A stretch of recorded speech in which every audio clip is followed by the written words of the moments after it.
Karena yang pantas kita puji memang hanya Allah, yang memiliki langit, bumi beserta diisinya dengan Allah.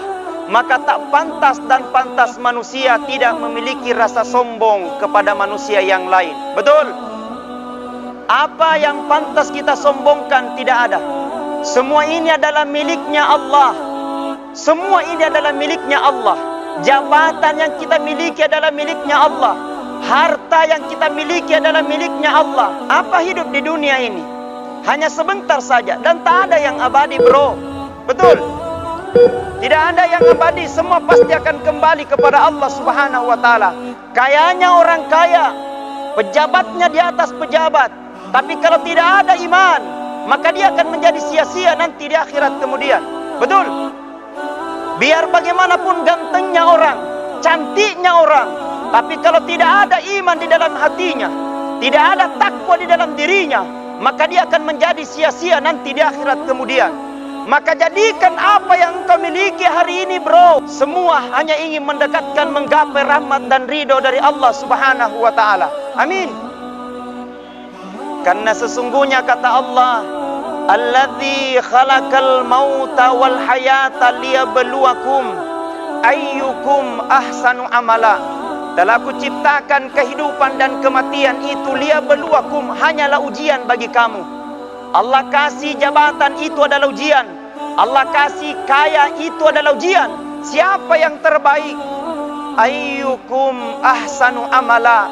Orang-orang senantiasa berlomba dan berlomba dalam kebaikan.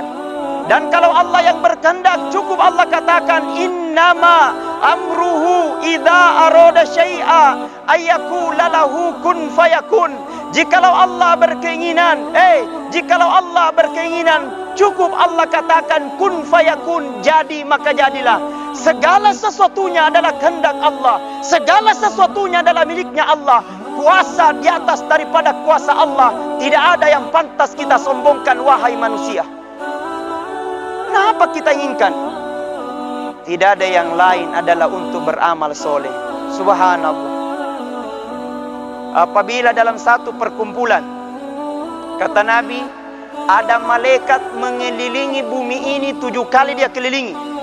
Semua yang dilihat oleh malaikat akan dilapor kepada Allah. Ya Allah, lapor. Apa antumai? Ada di situ satu titik, ya Allah. Di mana letaknya? Di Indonesia, ya Allah. Di mana letaknya di Indonesia keluas? Bilang di Sulawesi Selatan Puang. Di mana letaknya di Sulawesi Selatan keluas? Bilang di Kabupaten Bantaeng. Siapa yang hadir? Pak Bupati hadir, Ketua DPRD hadir. Apa dilakukan malaikatku? Dia memuji namamu, ya Allah.